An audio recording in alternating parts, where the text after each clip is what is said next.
Okay, so before we get started on anything, just my one advice is don't take anything you see in the Discord seriously.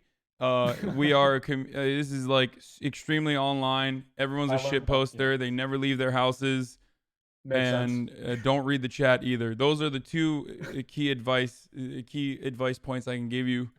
All right, Um, sounds good. to ensure your sanity and so that you don't get like frazzled or anything like that. Because I'll these try. people are savages. Cool, sounds good. Okay, so let's just briefly talk about what you do and stuff, so Sure, that everybody knows. sure. Yeah. Well, I'm right now. I'm the vice chair for the California High School Democrats. I'm a high school senior. Before that, I interned for my state assembly member in the district office. You're a high I school senior? Yes, I am a senior. Yeah. What the fuck? Holy shit, dude. Okay, never I mind. know. These people are all your age in my Discord. Okay, so you know All right. then So that yeah, no, I deal with this sort of stuff on a regular basis. yeah, you got on real quick to He Discord, looks so 40. I love. Someone just said he looks 40, which I find really funny because I was flying home from DC once, and the TSA pulled me aside and they thought I was lying about my age, and they said I was in my mid 40s, which is crazy. it's because you're Um, brown. Also, wait. yeah, oh, exactly. Wait, this is no meme. I thought like I saw high school Democrats, and I thought you were a teacher. Like I'm not even No, kidding. I did not realize. yeah, Okay, I did not realize you were a high school senior. Holy fuck. Okay. no, yeah, no, it's I yeah. Can't say I enjoy being in high school, but that's I mean, that's it sucks. If you're a To be cop, if in you're high like, school. if this is like a 21 Jump Street style situation, and you're a cop, you have to tell me. No, no, no, it's really not. Like legally, you have to. Okay. Yeah, no, I'm being totally honest and completely frank about this, and I swear I'm not a troll.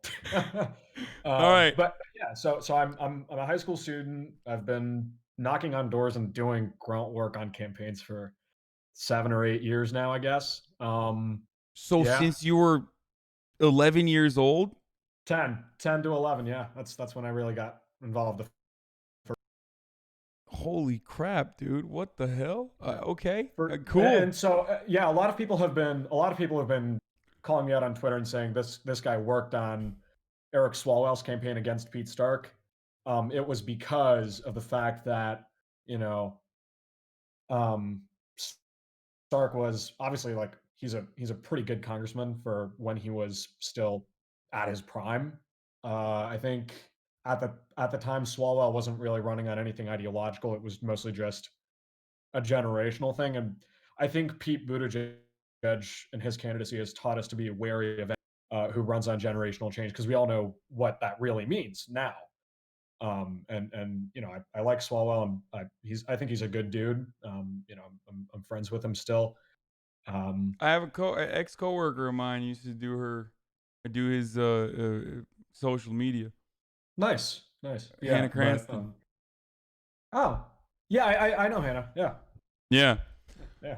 Um. But yeah, Okay. I mean, So you already have political experience. You worked on campaigns. Okay. All right. I'm turning him up. I'm turning him up. All right. So talk to me. So 2016. Who did you like more? Hillary Clinton? Were you an O'Malley head or did you I like Bernie? So in the beginning, I was kind of interested in Chafee, of all people. I liked the fact that he was, you know, uh, an anti-war voice in the primary. He voted against the Iraq War. Yeah, I know Lincoln Chafee. Feel the chafe. Yeah, um, You were and 13 years old and you I were a was. fan of Chafee. Not necessarily a fan. I was sort of just kind of mildly Okay, intrigued you know why I'm asking you this inside. question. You're smart enough to already know why I'm asking. Why don't you like Bernie? Why didn't you like Bernie in uh I liked what Bernie said about the influence of corporations in America. I think that's really important stuff, and what he says is good, and this is that's it's fine. But I mean, I just think like we're always going to be inconsistent. Politically, like things are going to change, and I just think that when we're gonna, if we're gonna have that kind of conversation, who's I think there's a lot of issues in terms of who owns up to inconsistency and who doesn't. And I think that in particular You with don't the Sanders love the spirit of campaign, justice. You love your more father, so the this time, devil. there's Parasite been 1. this weird Capitalism sort is dead. of double-edged sword of having been around forever, where he was around 20 years ago, he was saying the right things then, but if he said something wrong, it was 20 years ago. And I think that like there's just this weird personification of things, or perception of things. Sorry, I'm tired. It's been a long day. Okay, well, let Perception me of ask you a things. question. Okay, Yeah. okay. Serious question. Sure. Sure.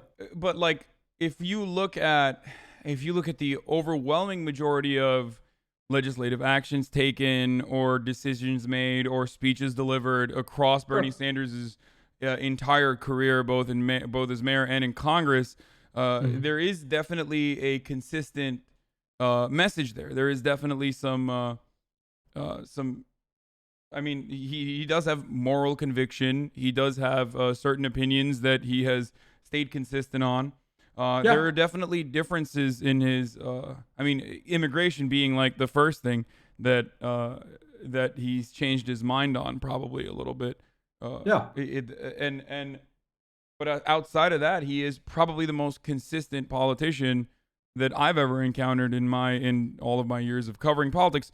So yeah, people have the capacity to change. I don't really attack Elizabeth Warren for being like a Republican or whatever, even Right. though it is kind of suspicious that like deep into her 30s she was like still delivering speeches at the Federalist Society in her 40s, Right. Yes. and that Yes. stuff is really that stuff is not great for sure. But I do Yeah. think Yeah. that she has a long career in Congress advocating for consumer protections, attacking Yes. Wall Street, and Yes. generally being a pain in the ass of the Democratic Party, which I Yeah. personally like. So I like Elizabeth Warren. I will tell you this ahead of time, like before Yeah. we even get started. People call me a lib for it. They get mad at me in my chat for it.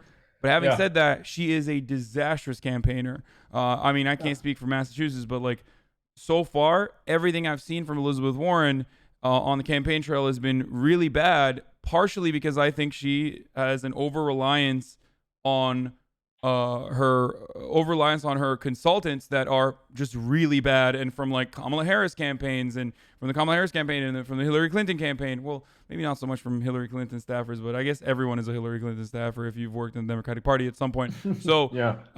but I think she listens to them too much, and I think that she also she needed to differentiate herself with the signature policy of Medicare for all from Bernie Sanders. Totally understand that it's a Yeah. political move to do so. Otherwise, you're basically advocating for Bernie Sanders' signature legislation, right?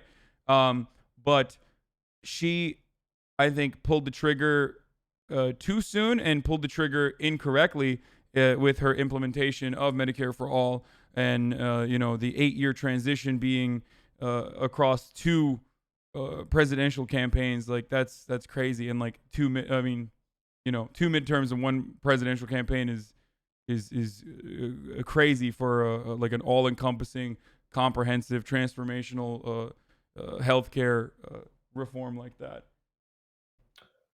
Yeah. Well, I mean, so I'm going to be totally blunt with you.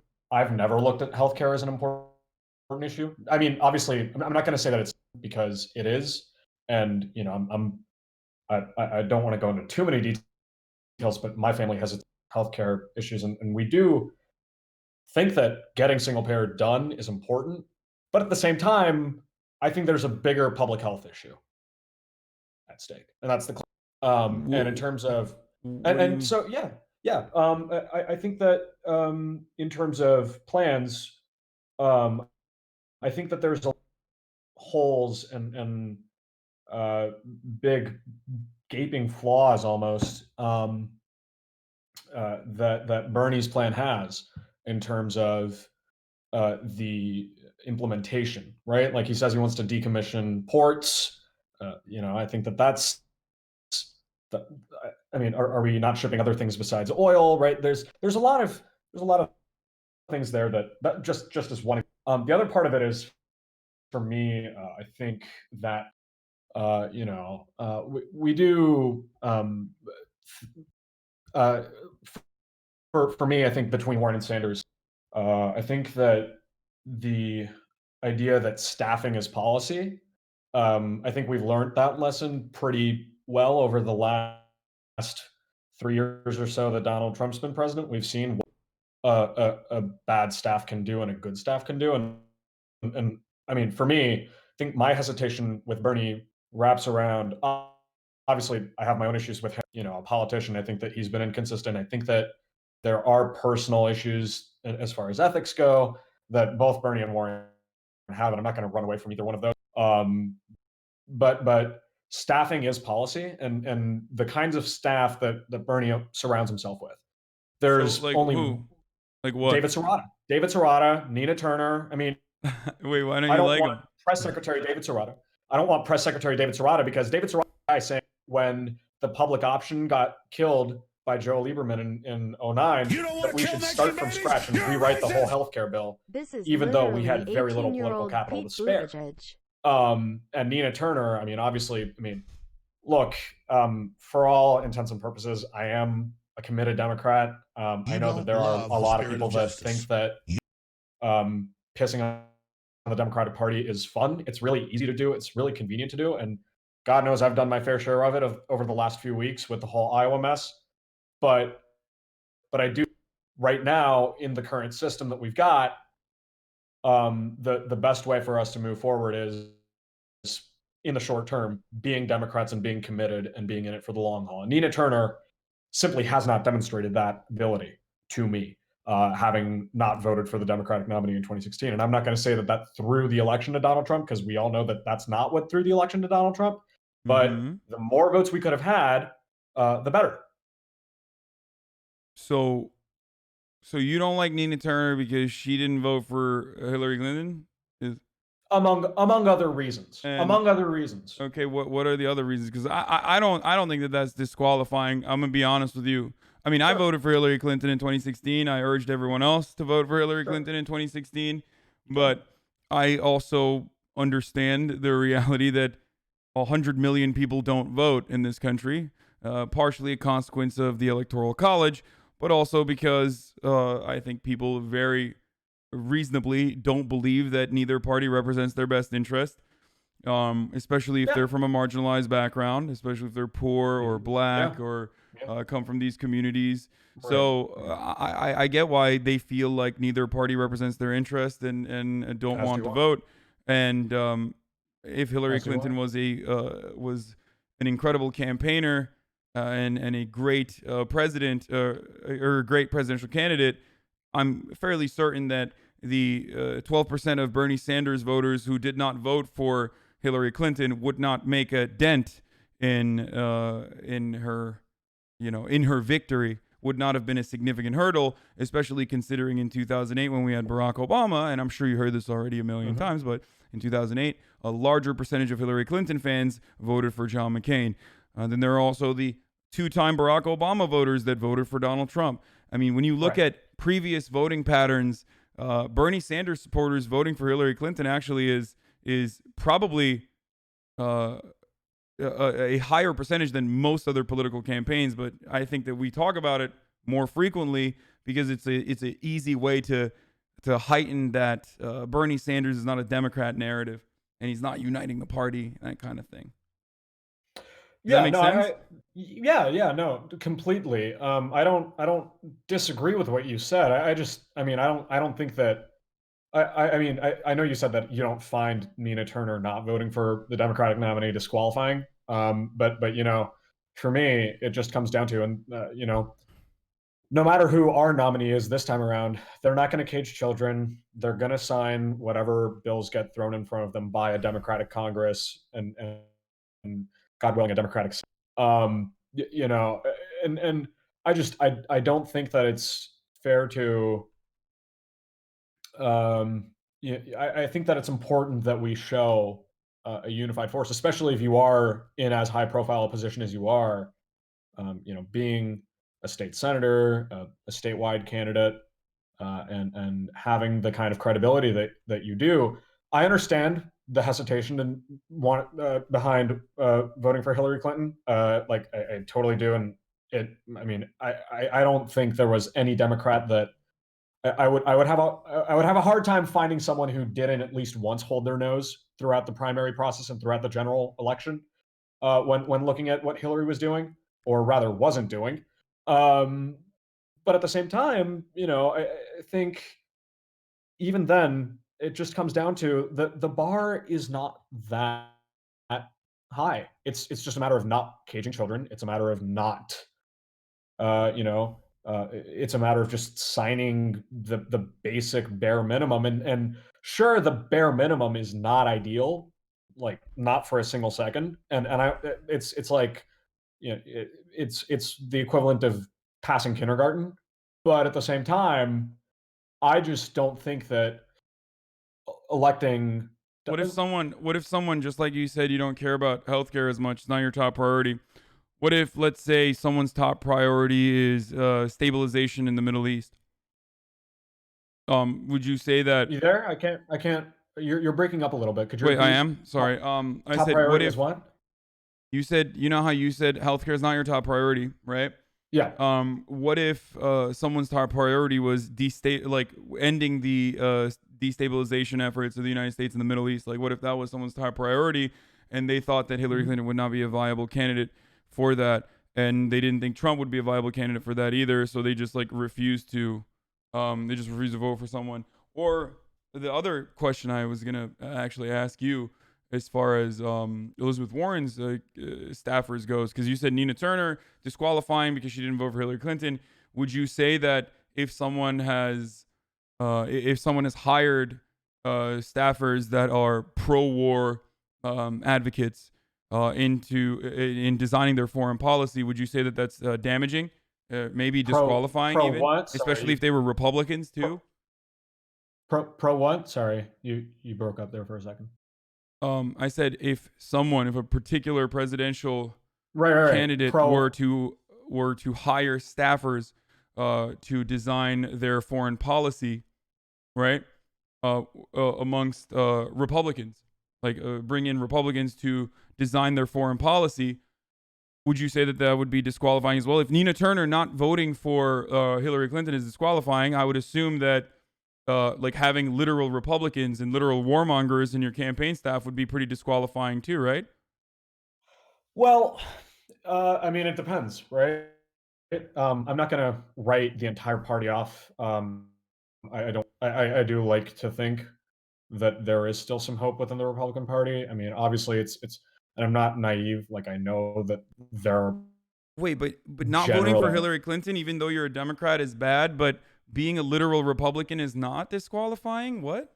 I don't think I don't it might not be, right? There are plenty of Republicans, I mean, being from probably one of the more conservative parts of the Bay Area, I deal with a lot of folks that are registered Republicans but haven't voted for a Republican since like No, the I mean like 80s, literal right? Republicans, like actual Republicans, In ideology in or actual Republicans that are a part of the military-industrial complex who hmm. are designing foreign policy for particular campaigns.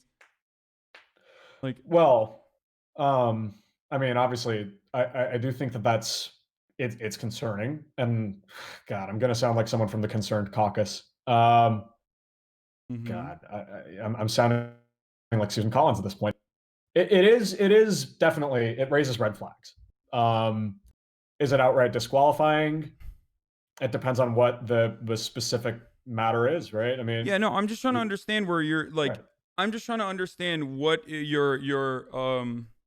like what your bounds of reason are, like how you are like how you're arriving at your conclusions that like not voting for Hillary Clinton while being like a lifelong Democrat is Well, it's not. disqualifying, but It's like being it's a not literal just. Republican who's worked with like It's the Republican cabinets, or being right. a being a Well, like it's not just voting for, or not just not voting for Hillary Clinton, right? I mean, it's also the fact that, I mean, the way she ran our revolution, I don't really, I mean, I don't particularly believe that it was the right way to go. The way she ran it was not not well done. Do you want to elaborate on that a little bit? Yeah, I mean, based off of what I've read and what I've seen, Our Revolution, when she was running it, was the common phrase I think was in disarray, which is what the media loves to describe any Democrat as. And I think there was someone that she hired that I think she was on Fox News at one point and was constantly praising the president. What else? I'm trying to remember off the top of my head here. The whole uh, there was a bill that I'm trying to remember what it was. Crap, that's slipping me. I've been out all day. Crap. Uh, this is going to make me look stupid, and everyone's going to probably say in that Discord chat that I've been owned. But and they can say that. Don't but listen to Discord chat. I'm You're having a not conversation reading. with me. You're not talking to any of Yeah, them. Don't worry I about it. know, I know. Just my anxiety acting up. I think. I mean, I'm trying to remember what it was, but all right, this is my Rick Perry moment. Oops.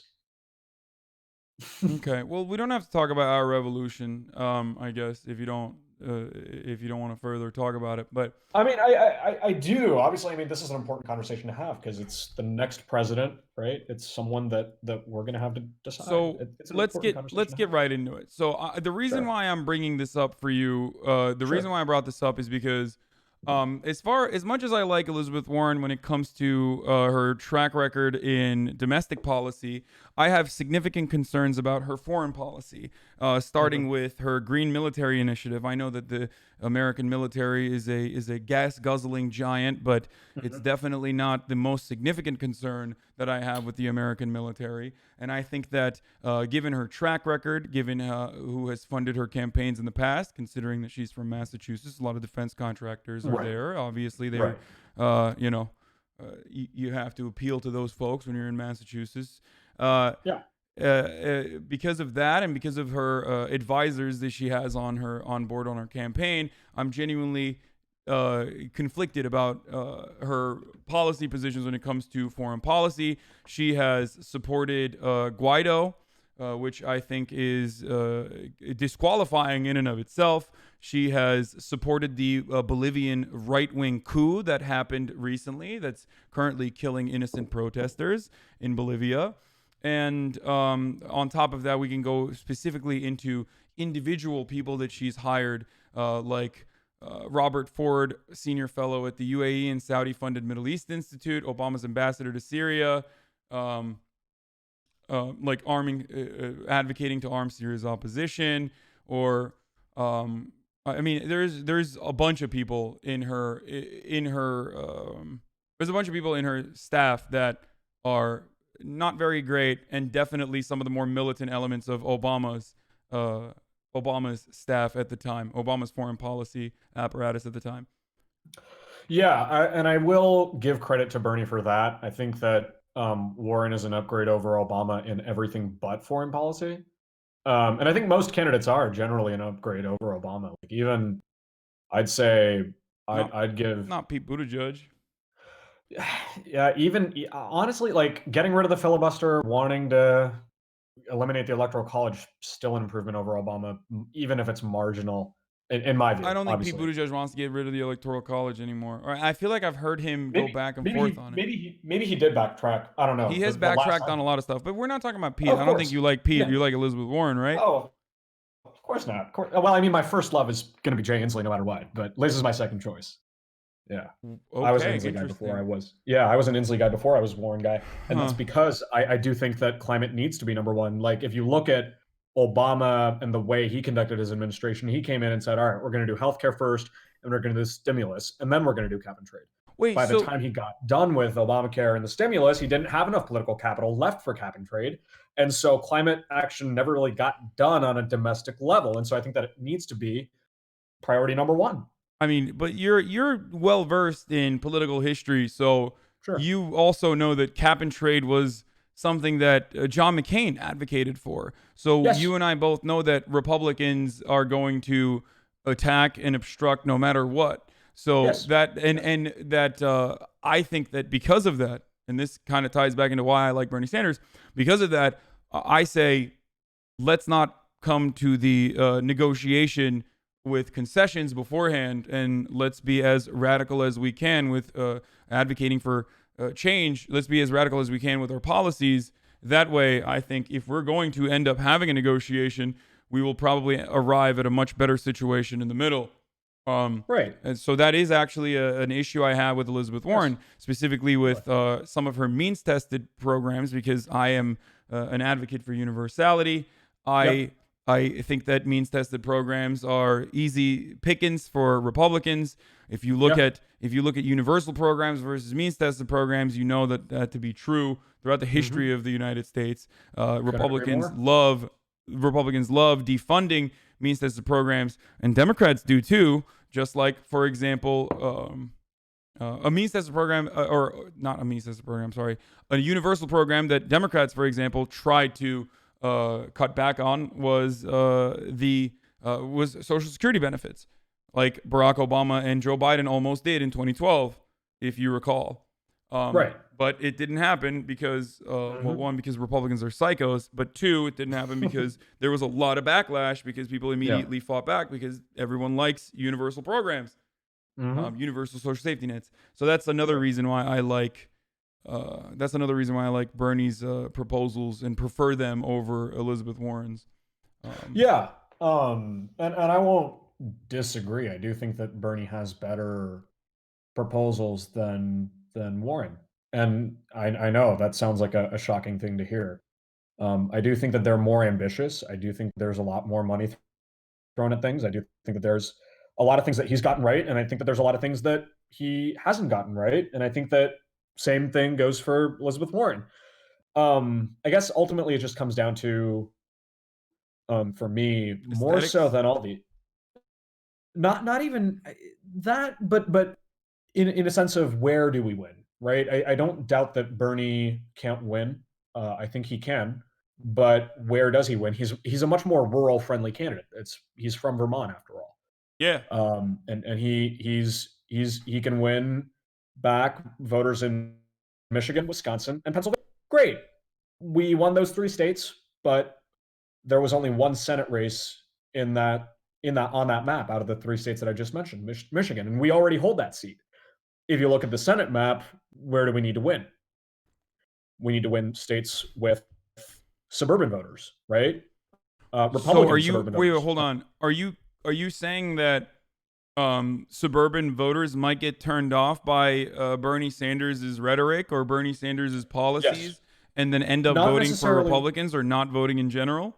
Not voting is what I think they're going to do. And I'm not saying that I don't think it's the policies or the rhetoric necessarily that's going to turn them off. Although there is an element of that, I think it's the fact that we can't run away from it. Because Democrats, the one thing that Democrats have time and again proven is that they are totally okay with ditching the guy at the top.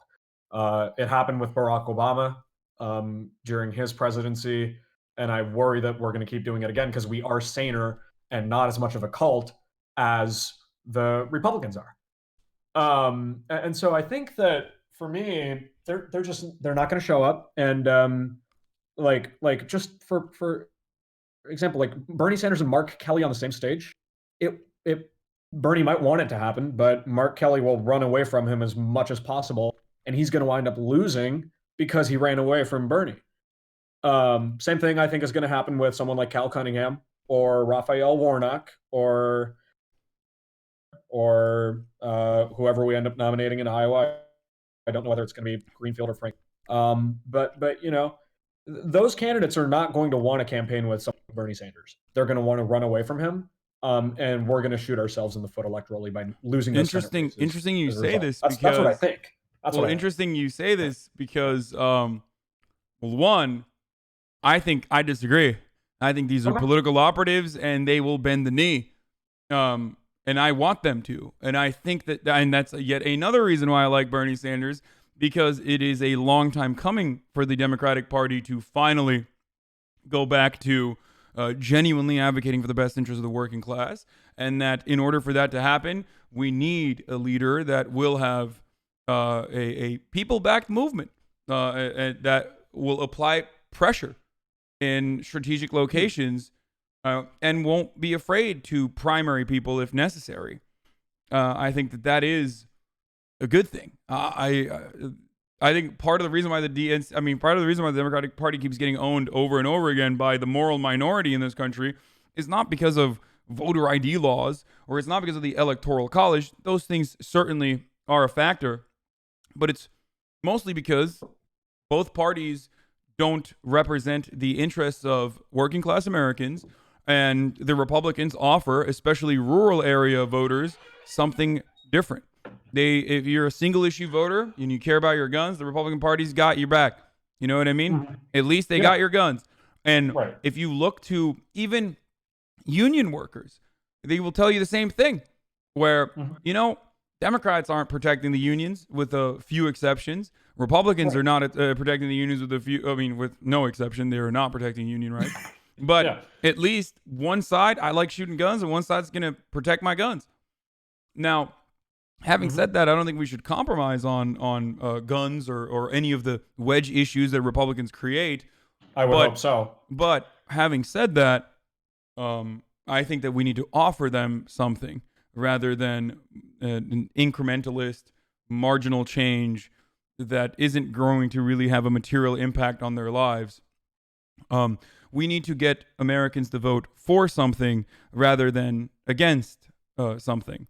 And I think Elizabeth Warren is decent at that. Her messaging is all right.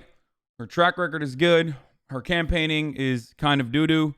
But most importantly, I don't think that if she were to become president, she would follow through on a lot of these promises. And I do think that it would be like Barack Obama 2.0. Yikes. Man, it sucks that someone's comparing Elizabeth Warren to Barack Obama 2.0. It sucks that any of our candidates besides Pete Buttigieg are getting compared, or Joe Biden are getting compared. Well, first of all, Barack Obama, outside of our political nerd circle, is incredibly popular. So getting compared to Barack Obama is never going to be a negative thing. There's no Well, yeah. negative. But in this conversation is certainly negative. Yes. Oh, for sure. And it kind of sucks that we have to compare Elizabeth Warren to Barack Obama in that sense. Well, I mean, Considering she did take a lot of Barack Obama staffers, so She did. I mean, so it's not that crazy to say. There's a ton of folks that work. I mean, I know people that are working for Mike Bloomberg right now. Like, I mean, they're like, I mean, I know a guy that is a hardcore Bernie supporter who's applying to work for Bloomberg because he wants the money. Like, in politics, one thing that I found is people are willing to compromise their principles like nothing. And I don't know about you, but personally, I'd be fine with being homeless and having declined a Mike Bloomberg gig. I can't work for someone who is a transphobic pervert. I mean, I don't know about that. I think if you're either going to be homeless or get that iPhone 11 and work with Michael Bloomberg, I hate him and I will not vote for him. I've said this before. Not only will I not vote for Michael Bloomberg, I will also like advocate against him. Like I will advocate against both Trump and Michael Bloomberg and say I'm out. I'm not voting. I don't think you should vote either. But if you are if you need to make money, yeah, you could probably work for Mike Bloomberg. It's fine. Steal some from the rich. It's Robin Hood. You might think that, but I mean, I don't want to seem complicit in something of that sort. It doesn't sit well with me. But I'm digressing from the point here. I think that what were we talking about again? We were talking about Elizabeth Warren. We're talking about the differences between Elizabeth Warren and Bernie Sanders. So Right. we covered universality, which nice of you to concede on that. It's honest of you. Yeah. We're talking about electability now, right? I mean, so that's now I guess now we can talk about electability, which I don't think is a good argument for you. Well, I mean, I'm talking about. but Well, I'm talking about. No, well, I mean, my idea of I think electability is a myth, but if that's the best word that I've got, it's the case that I just made. And you know, and now it's coming back to me. How we were talking about the whole the idea of giving people a reason to vote for something rather than against, and you know, I think for years and years we've done tons and tons of exactly that. We've given people a reason to vote for something rather than or given people a reason to vote against rather than for, especially with 2012 and 2016. And maybe I'm just a cynic, but I don't think that I don't think that that's going to matter just because people have been by being given a reason to vote for something. I mean, the last time a Democrat ran on running for something, it was hope and change, and we all know what happened there. And so I think that negative partisanship in that sense, I think, has just really changed the game. People are going to be dead set on voting. One polarization has just gotten to that point, I think, which is unfortunate. Wait, Uh, last time someone ran on Hope and Change, he won. yeah, and he ended up being a complete disappointment, which is why I don't think. Yeah, but wait, hold on. Before we move further than that, though, Yeah. polarization at the time, back then, was much worse than it is now. Anyone who tells you otherwise is either unaware or definitely obfuscating the truth. The Obama-Hillary Clinton primaries, especially the Obama-Hillary Clinton primaries, like historic levels of hostility against one another. Hillary Clinton literally alluded to the fact that Barack Obama was potentially a Muslim Kenyan.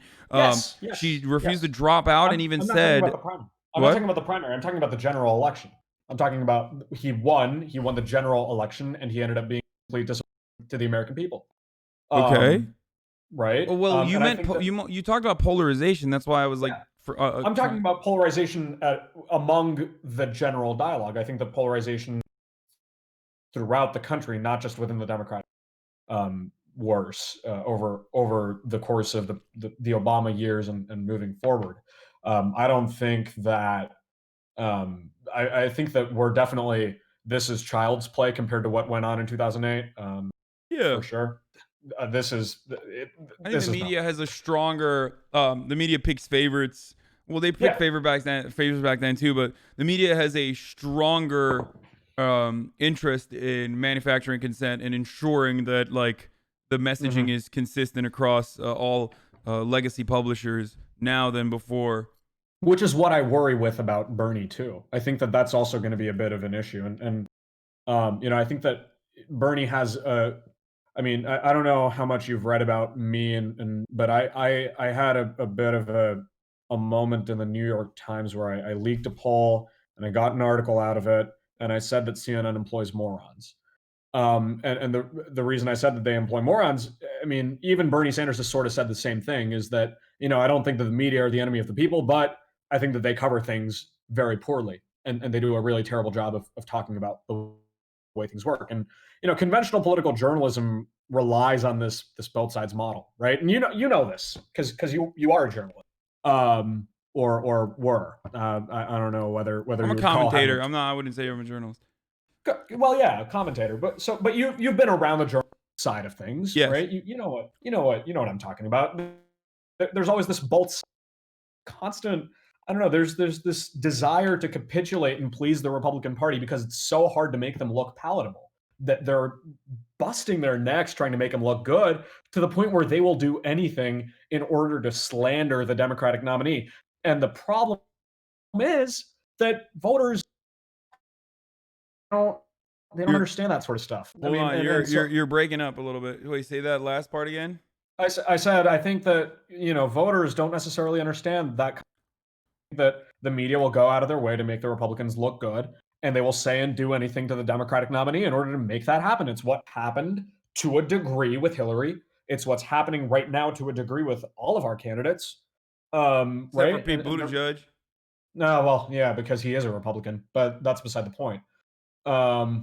He's running in the wrong primary. I guess my main concern here is that I'm a bit concerned about how Bernie's behavior will rub off with members of the press. Right? He calls them out on their bullshit all the time, and that's amazing. Right? I mean, total respect for that, but I don't think he does it enough. I think he's too soft. Oh yeah, I completely agree. I think that he needs to start being a bit more blunt about what they're doing and what they're doing is wrong. And I think every candidate for president and every Democrat period should start talking about how the media has a conservative, or rather a corporate bias. I don't know if conservative and corporatist align as well. I mean, I think that that's going to rub off a bit poorly with the press, and they're going to go after him with whatever. And I think that that's going to What could be they go after him with that they oh, haven't what already in couldn't 2016? they go off? I mean, the whole thing about him honeymooning in the sun and the But they did that already. They ran socialist that and people proposal. laughed at it. They did. They did, and he was well. The people that laughed, the people that won't be laughing are Republicans and independents. Well, good thing And who you Republicans need in don't. order to witness Good thing Republicans don't vote for Democrats. They vote for the Republicans. Well, I think well, yeah, they do, but I think you'd be pleasantly surprised. I mean, you know, I being in the California high school Democrats and being around as long as I have, I go out to these red districts a lot, and we don't ever run into Democrats. Just about every single time I'm knocking on doors, the only people whose doors I'm knocking on are registered Republicans and registered independents. Wait, And do you door knock randomly or do you door knock? no, Wait, no, I'm I'm talking confused. about Persuasion Universe stuff. Yeah, wouldn't they? Yeah, wouldn't you be literally exclusively knocking on Republican doors? Like, you know who's a Republican, and that's why you Yes. knock on Republican doors. So that's not Well, even yeah. anecdotal. You're literally knocking on Republican doors Yes, on no, purpose. it's not anecdotal, and that's what I'm saying is that not all, and so I think it's just not fair to say that Republicans always vote for Republicans because every single time I've knocked on a Republican door, they've always ended up committing to vote for us. Maybe they're lying, they probably are, but I like to believe that somehow what I said had an impact.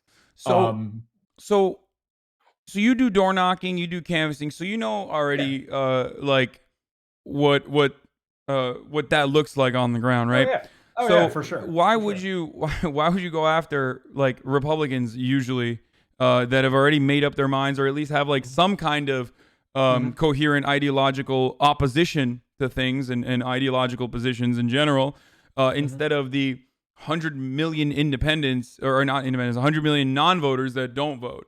Not independents, sorry.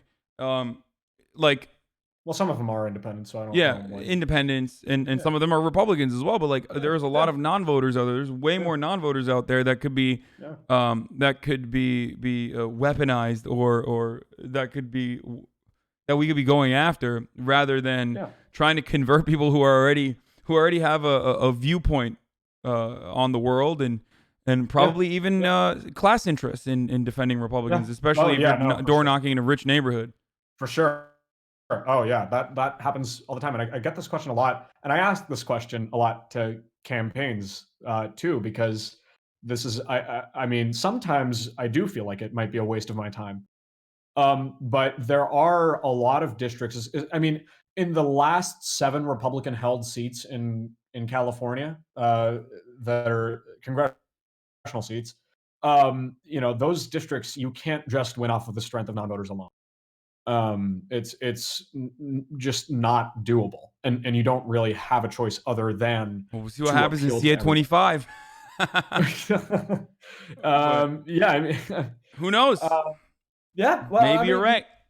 yeah, I mean, in like for example, the one district that's closest to me that's blood red, Tom McClintock seat. It's the 4th district. I go up to Rockland fairly often, and I go door knocking there a lot. It's an R+15 seat. There's a lot more independents growing there. A lot of people are re-registering from the Bay Area to Lake Tahoe so that they can vote Democrat in a redder district because they know that their vote won't matter in the Bay Area. So we're making progress, and we're registering new voters, and that's, you know, it's slowly but surely. But in the time being, if we want, we can't just focus on registration, and you know, there aren't as many non-voters that we can rely on in order to win. And maybe, I mean, obviously that's going to be different for every single state, but that's just my general experience being out on about on the trail is going out there in these kinds of red districts where we've got you know, candidates that can win. It's not necessarily as easy. Okay, so we're having this conversation, but we're like we're losing touch of what we were talking about originally, which is Right. okay. So So we were talking about Elizabeth Warren, specifically in comparison to Bernie Sanders. You don't Yeah. think Bernie Sanders has the capacity to like get suburban voters, whereas Yeah. Elizabeth Warren does, right? That's what Yeah. you're saying. I think it's the messaging. It's really just the messaging. So- I mean, So why do you someone- think? So why do you think she didn't do so well in Iowa then? because Iowa's not a suburban state. I mean, sure, but it's a very a white rural one, state. and I think like suburban usually it translates to wealthy and white, right?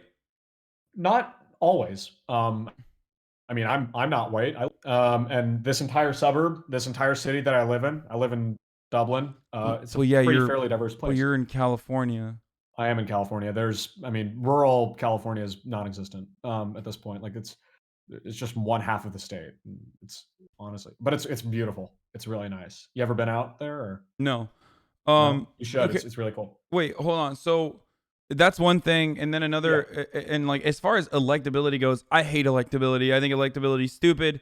It's a myth. Electability is just a way to reinforce whatever candidate, and it's been hammered into the minds of liberals, unfortunately, for far too long. It's one way that media gets to control the narrative and gets to control whoever candidate is like the most viable in their minds. Is an Ouroboros, basically. It's like, oh, this candidate is most electable because he's polling well, and now he's polling well because he's the most electable because we gave him the most coverage. Right. So I think Right. it's silly. But even with that mentality, the one candidate who did not get that sort of favorable coverage, who won in Iowa by 6,000 votes, Right. Yeah. for Yeah. obviously, especially looking at like what happened with the SDE count, I think is That pretty was- electable, right? Like I just that's the way I see it. I don't know. He's Yeah, well, he's so polling like significantly ahead everyone else in New Hampshire. He's Yes. doing really well in Nevada as well. And he was until Tom Steyer came in and started capturing piece of the Joe Biden firewall in South Carolina.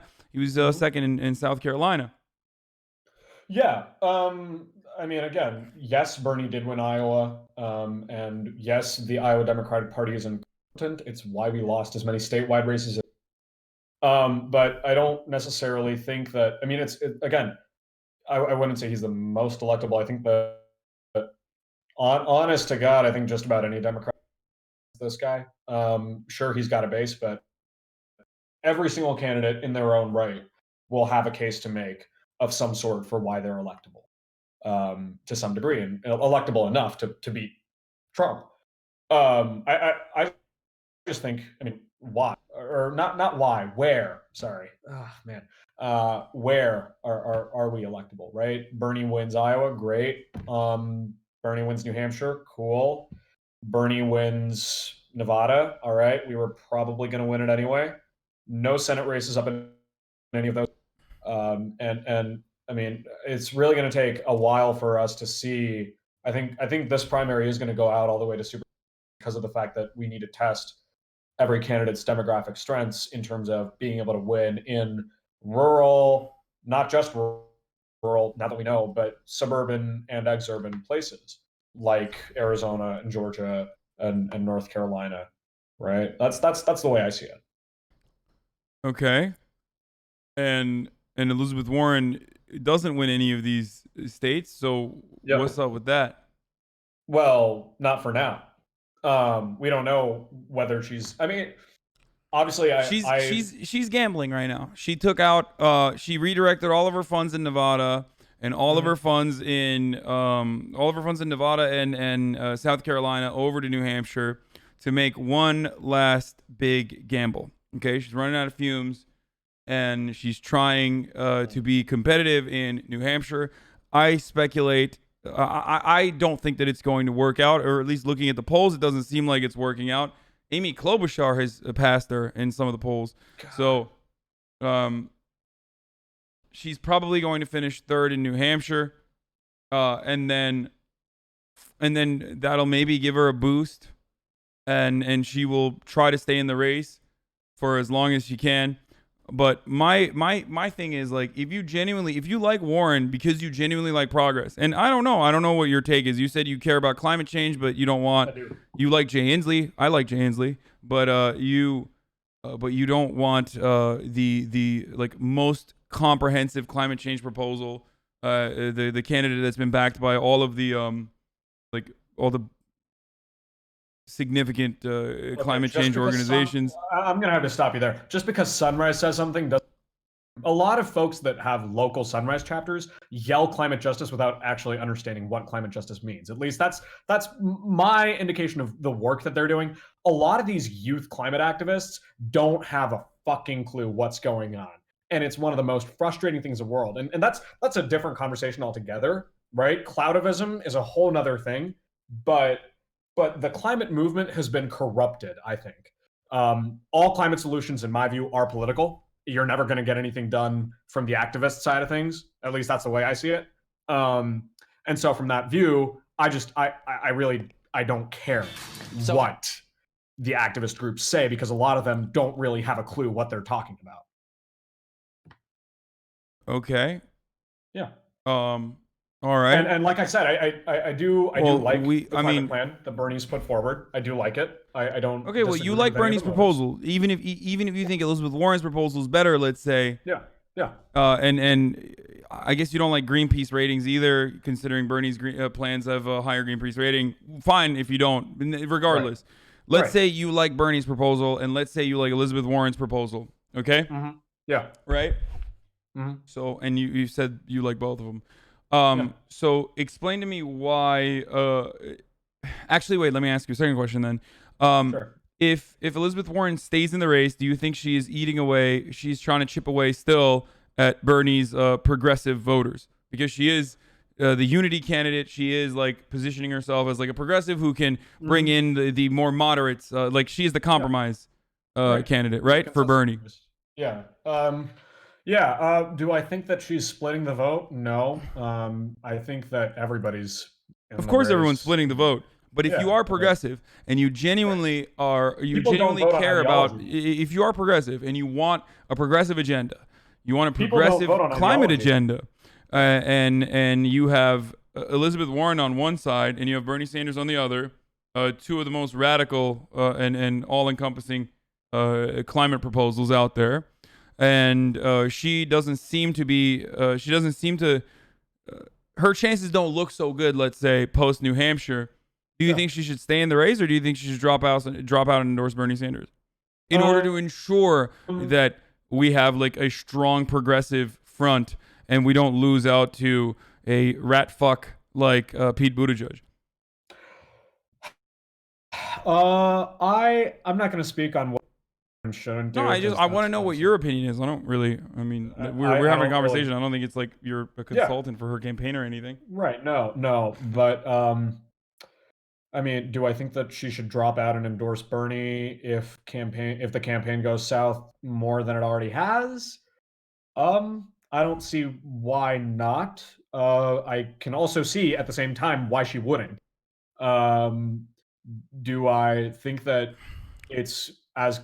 I mean, I don't think people vote on ideology. I think people vote on identity more than they do ideology, and I think the stylistics of it are what voters care about. I mean, again, it's anecdotal, so it's yes and no. For everyone who's saying that's wrong in the chat, no, I think a lot of people do vote on identity, especially in America.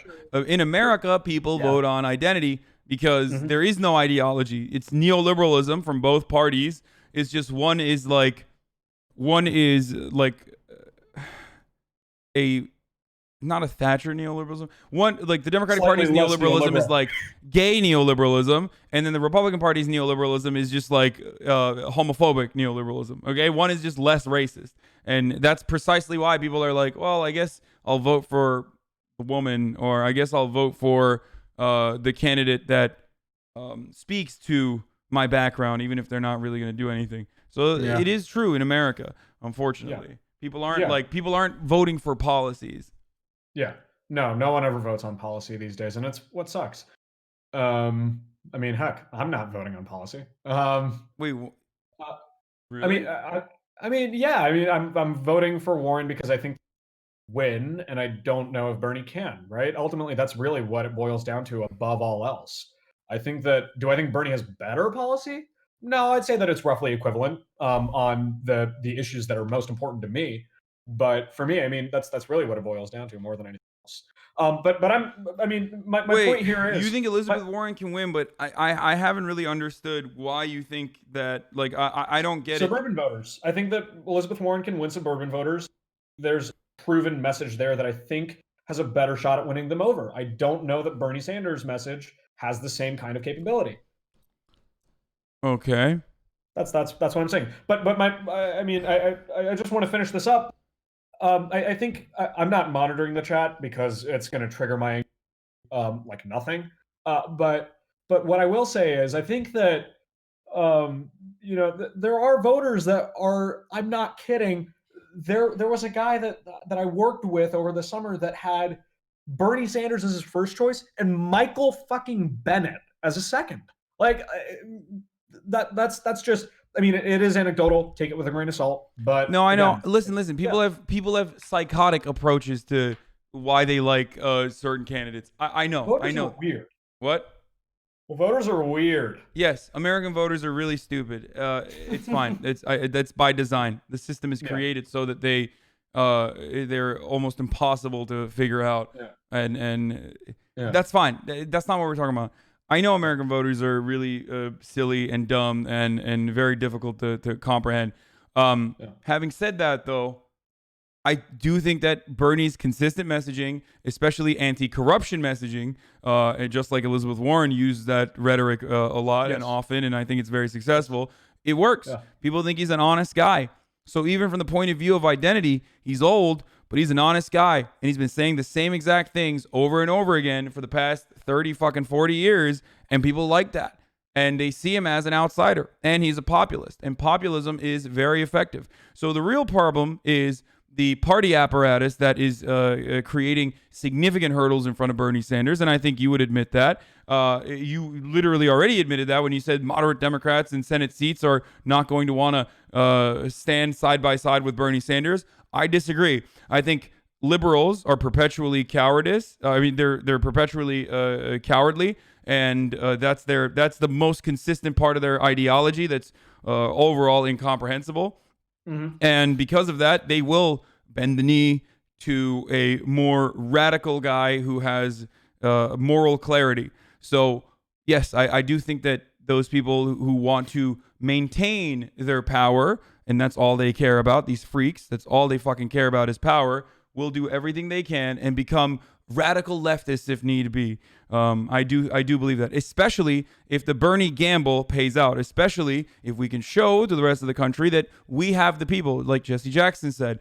They might have the money, but we have the people. And ultimately, that's who's out there voting. So that's the Bernie agenda, and that's the Bernie movement, and that's Right. why I believe in him.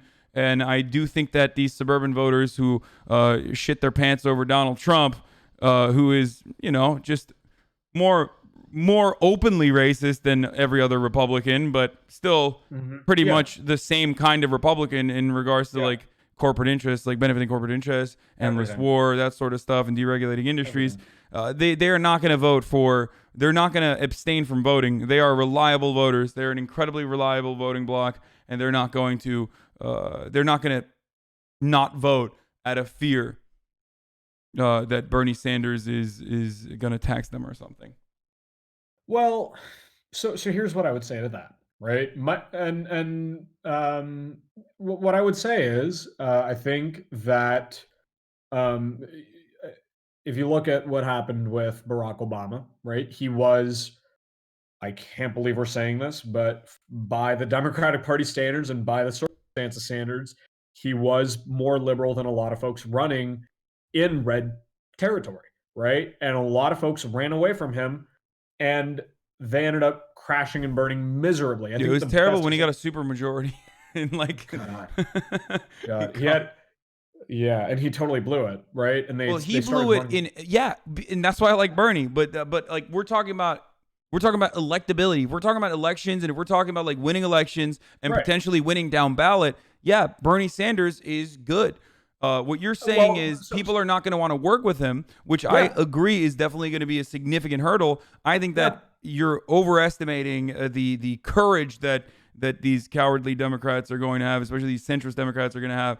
Well, they had it for Barack Obama. I don't see why they wouldn't Bernie No, Sanders. they didn't have it for Barack Obama. Barack Yeah, they Obama did. wasn't ideologically a progressive. Barack Obama just wanted to win. He just But wanted by to be the- president. That isn't. If by Barack the Obama was circumstances- ideologically progressive, he wouldn't have No. built the what was it Well- called? The well- coalition of like the greatest minds or whatever. With he wouldn't have whatever filled the up his fuck it's cabinet called. with Goldman Sachs executives. That's He wouldn't not have what I'm elevated Rahm Emanuel to a position of power. Yeah. Well, no, I don't disagree with any of what you just said. Yeah, but I that's just that's think- because Barack Obama was personally not real. He wasn't a real progressive. He just adopted the by aesthetics of but progress by- to win. Well, exactly, but by the standards of that time period, he still was, and by the standards of what was going on in the mainstream of American politics at that point, for voters, he was presented as a lot more liberal than he really was because he presented himself that Yeah, way. and he won, and he was successful on And that. but how many people ran away from that message? So many, countless. So many What? people ended up.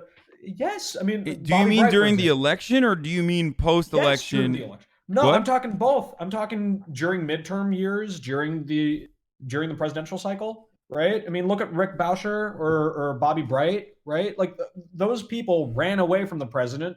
One of them, Bobby Bright, I think it was, said he didn't even vote for Obama. He voted for McCain, or Parker Griffith, or one of the other Alabama randos.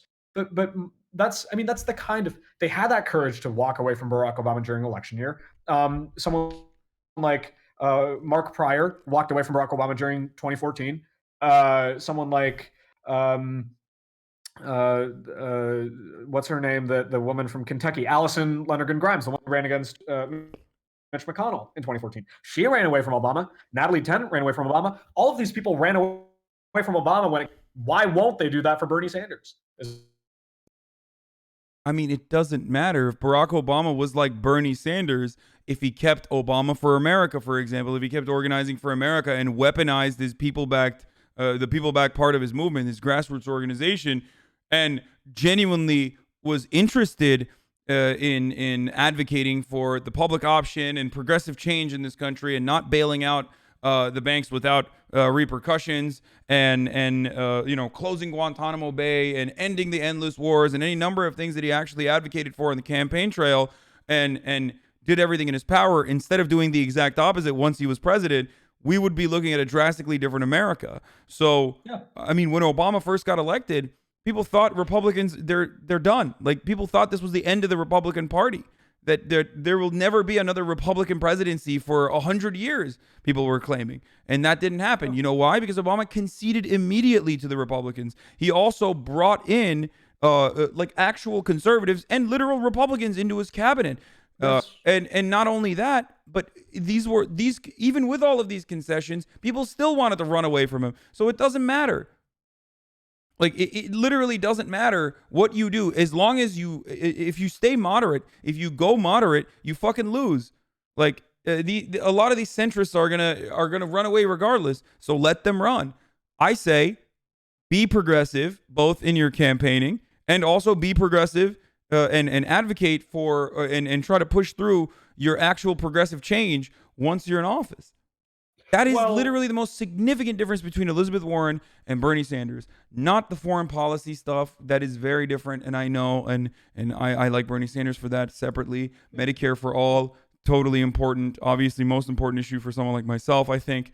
But the most significant difference between Bernie Sanders and any other presidential candidate is that he talks about the vision, the how. He routinely describes how we will secure legislative victories. And he's right. There's no other way to do it outside of applying pressure at every step of the way with people. Applying pressure in what sense? Going to town halls, direct action, organizing, that kind of pressure. The kind of pressure that you saw during the Obamacare repeal and replacement battle in Congress when Trump became president. That kind of pressure times 10, because this time you'll be fighting for something rather than against something with someone who is utilizing the bully pulpit utilizing the bully pulpit effectively, kind of like Donald Trump does, actually, as a matter of fact. Donald Trump does utilize the bully pulpit very effectively. I think Bernie Sanders could do the same thing, but on the left, hopefully for progressive change. So That's why I like Bernie Sanders, because he is not only the commander in chief, but the organizer in chief. And that is what is necessary, even for moderate social democratic reforms. Mm-hmm. Yeah. So, I mean, my response to that would be, I mean, do we really think that Mitch McConnell's going to hold a town? No. It doesn't matter. Well, Right. don't worry. Oh, he and so doesn't need to. somehow He doesn't need to showing hold up- a town showing hall. Up at showing up at his DC office is going to make him change, even if it's a ton of No. people. This isn't about billions. This isn't about genuinely changing Mitch McConnell's mind. I Well, think then whose mind are we going to change from the Republican Party? Nobody. we don't need to change Mitch. Well, first of all, how is Elizabeth Warren going to change Mitch McConnell's mind? Like, not going to. She's no gonna one is abolish the changing Mitch filibuster. McConnell's mind. But you can threaten Mitch McConnell. You can Well, threaten no, his and career, that's- but that's he's the- leaving. Most likely, he's leaving. Ending the filibuster. What? Ending the filibuster is what we have to do. Ooh, We can't. okay. I don't disagree with that. I like Elizabeth Warren's idea of ending the filibuster, and Bernie wasn't Sanders just has said he Elizabeth doesn't want Warren's to. idea. You know- Bernie Sanders you has know- said he doesn't want to end the filibuster. Right, and he has, but you know who's So how would Jay Inslee? wait? That's Hold just on. that's Hold on. just- How would Elizabeth Warren end the filibuster without How would changing Elizabeth Mitch, Warren end the filibuster? without changing Um, Mitch McConnell's mind? Without changing Mitch McConnell's mind? By taking, which as Wait, taking what? Taking the Senate back, flipping the Senate, and I've said Wait, but do you know if the majority of senators want to end the filibuster? Senators No, love they don't. filibustering. That's the only weapon they have. correct, and so you can issue an executive. That's what I think it is, at least. That's what I mean. Obviously, it's going to be hard, but you know, it's not going to be.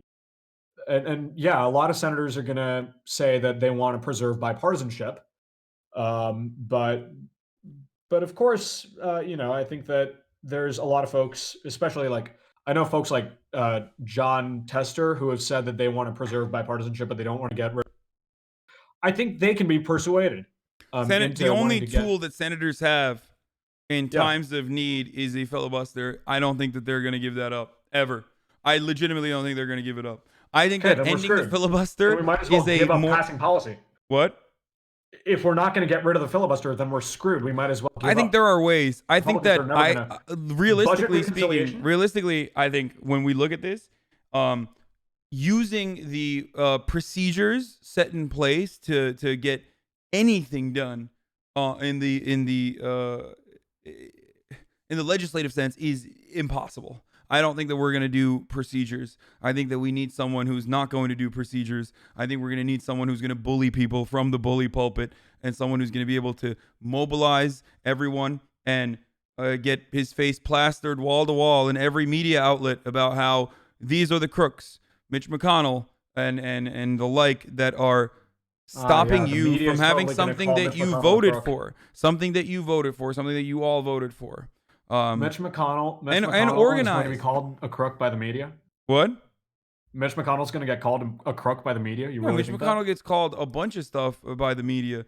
I'm Yeah, a saying that saint. is more realistic. Threatening Mitch McConnell's position by changing the minds of his voters, by activating Democrats and other activists in that area is more significant in a much better way of potentially doing politics than changing Mitch McConnell's mind on anything. You're not going to be able to change his mind. Yeah, well, I mean, I think I missed the last part of that. I mean, repeat that one more time. I just want to make sure I got that. I got said that you whole don't thing. change Mitch McConnell's mind. Right, You make sure right. that it's poisonous to even think about reelecting him. And the only way you can do that is by Well- changing the people's mind. The people and Mitch McConnell's not even fucking popular, if I'm not Yeah, and he's mistaken. So it not. doesn't even matter. He's the most unpopular senator in the country. Yeah, I mean, if we're really going to talk about trying to a Democrat winning in Kentucky, sure, Andy Bashir did, but if it's Senate races are obviously, and you know this, Senate races are a completely different ballgame from governor's races, and they're a lot more polarized. They're a lot more partisan. And a state like Kentucky, you can't just activate Democrats and hope that that's going to work. You have to go out and you know run persuasion tactics on Republicans. Obviously, like that's not something that I don't even know whether that intersects with campaign finance. That's going to be a really big, like there's Yeah, but and Bernie just Sanders has openly stated, if I'm president, I'm going to go to Kentucky and organize against Mitch McConnell. yeah. And how many? I mean, who's he That's going to it. get to show up against Mitch McConnell? Whatever remainder of unions they have there will probably be very excited that we finally have a pro-labor candidate on the Democratic side. I'm certain of it. Well, so that's the thing is I've been Like Mitch I've been McConnell is looking at- deeply unpopular. These people do Yeah. not like these people. Even Republicans Well, do think not about like why these they don't fucking like him. parasites that they've elevated to positions of power. Think about why. Think about why. Right? It's not because they disagree ideologically with the fact that Mitch McConnell is a conservative, or not even a conservative at this point. He's a corporate welfare guy. He's a But conservative. That is a conservative. no, well, I think that conservatives are. There is a difference. I would like to think between corporate welfare and genuine conservatism. At least the What? conclusions, the lines that you draw in Like terms what? of being able to. Okay, Um, this is the take that you just had that I disagree with probably the most. Okay. What is real conservatism? That's not even a thing. No. I'm not. No. I'm not saying that real is different. What I'm saying is the thought process that goes into it is probably different. At least I imagine. I don't know. I've never thought about what it's like to be a conservative. I hope I never do. Because I've always been, I've always tried to avoid that viewpoint. But anyways, I'm digressing. I was what I'm trying to say here is I just don't think that it's good. I don't think it's gonna be enough to say that you could just. I just don't think that it's gonna be. I just don't think it's going to be enough to organize whatever unions there are left, right? I just don't think no, I just don't think that's going to be enough. I think that it is deep. I think that there's a lot of resentment towards Mitch McConnell, the least popular senator. So Yeah, but I mean, why?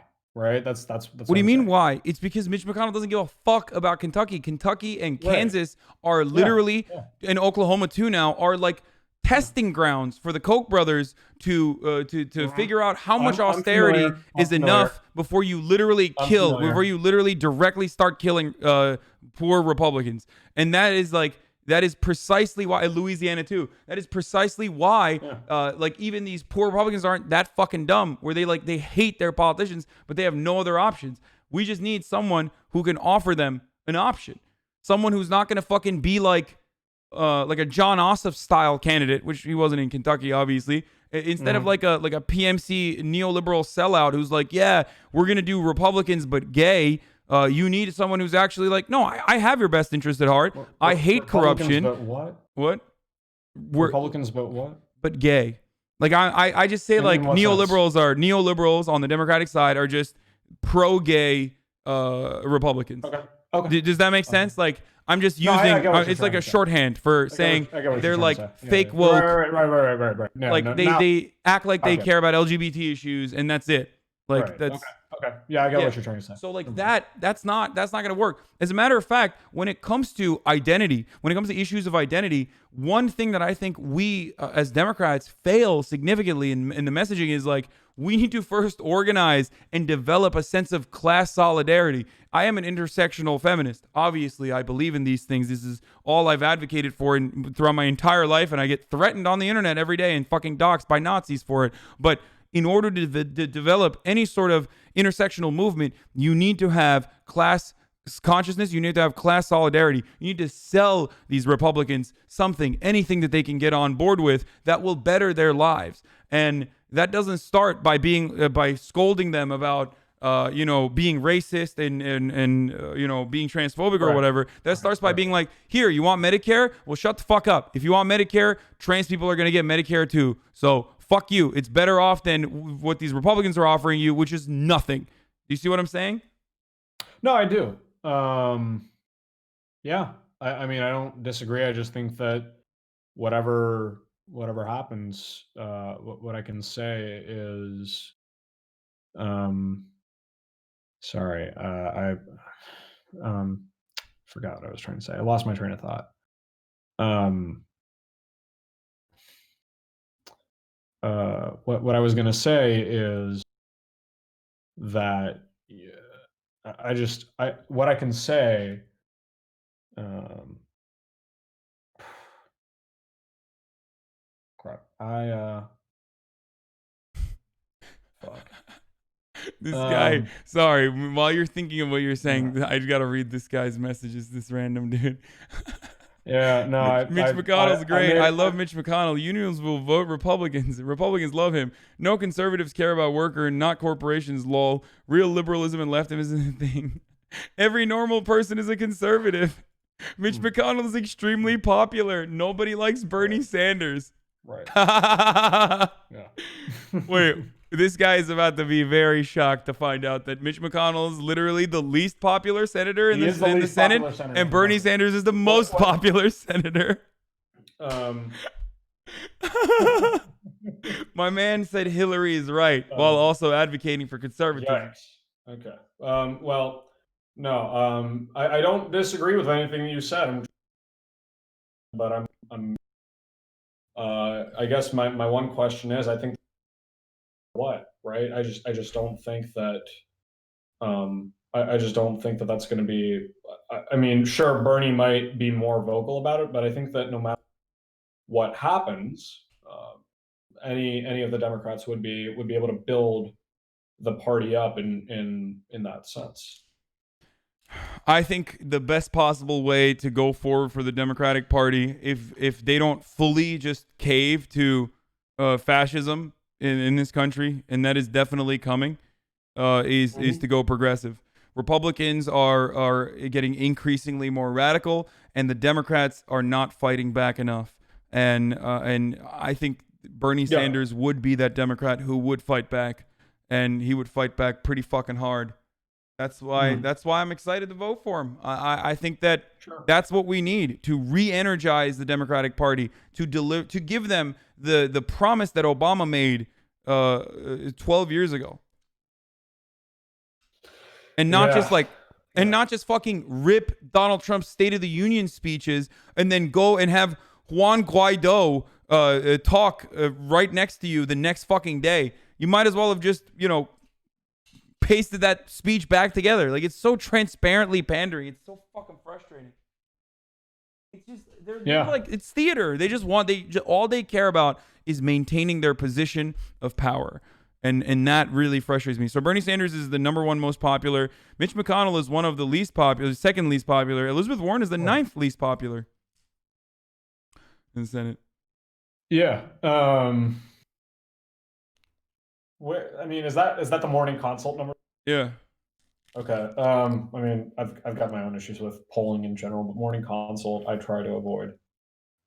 Just because I don't know if they're, I don't know how, they've never been that great in terms of measuring things. Like they've got some really weird outliers. But that's beside the point. Shit. Man, I've been up since like 3 a.m. and now I have to do this. No, don't worry about it. Hey, Yeah. man, if you want to go to sleep, it's all good. I don't want to keep you No, up. no, It's I just it's a need to make school more night coffee. tomorrow. That's It's what, a school night, no, right? fuck that. Fuck that. Fuck school. Who cares about school? What's gonna What? Dude, happen at school? I'm gonna tell What? your No. parents, dude. Yeah, go for it. Who cares? Who cares about school? All right. What am I learning there? What am I learning there? Okay, Nothing. well that's I'm not learning good. nothing. You're being a bad example to all the other Zoomers in my chat. Someone tell Senator Harris to come here and arrest me. I don't care. I mean, look, what have I Well, I learned from think your school? mom would Nothing. get arrested, not you, for truancy. And all that's probably the only reason that I would go is to avoid the fact that my parents are getting arrested. But I mean, I am 18, I, so I imagine she'd I probably guess want it to arrest works me instead. then. Her policy. Yeah, I guess. Yeah, but although I am 18, so she'll probably want to arrest me. But I mean, if, and this is something that I really think needs to be addressed, is who fucking cares about school? What do we do when we get to school? And I think you said that most of the folks in your chat are high school students also. I imagine there's probably a couple of these people that are from my school. I'm willing to bet there's probably a couple because I know there's a few folks that are fans of yours that texted me and told me to what what I will say is, what are we learning in school? Nothing. Being in politics, being involved in politics, has taught me, I would say, to communicate better than an English class ever could have.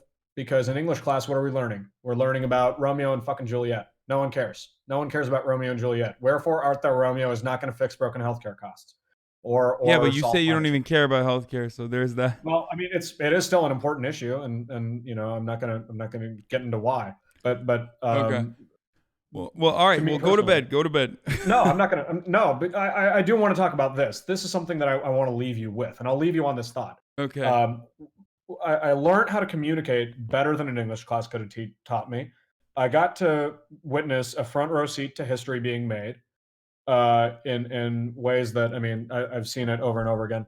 Um, and I don't have time to go into details for. I have learned how to help elect politicians that do generally believe in science, and you know, math.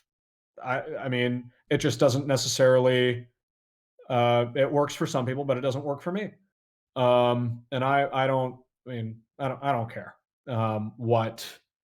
what people say. I mean, they're gonna say that I'm being a troll or whatever, but all I can say is fuck the public education system, fuck College Board, fuck AP classes, and fuck people who think that AP classes or your GPA actually matter because they fucking don't. Being a good human being is what it's all about. And what do we learn in high school? We learn how to get into a good college. Nothing more and nothing less. And on that note, I'm going to go make some more coffee. It's been a fun discussion. Have a good night. All right. Have a good one, man. Thanks for coming on. Yeah, thanks. Have a good one. All right.